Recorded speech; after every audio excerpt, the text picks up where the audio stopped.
কেউ আমার হালকে ডেকে দাও, হালকে সামনে কেবে। এ কি সর্বনাশ হয়ে গেল গো, আমি জলদি যাইতাছি, হালকোকে ডেকে আনি।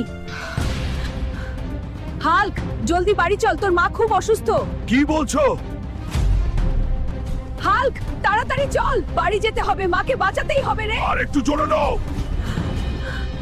এ কি হয়েছে মা? হাল্ক বাবা, এসেছিস?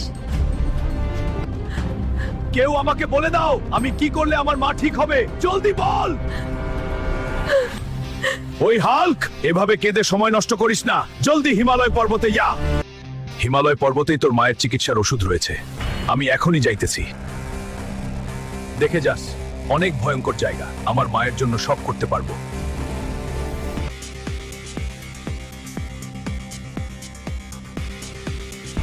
মায়ের জন্য ওষুধ কোথায় পাই রে? পুরা হিমালয় পর্বত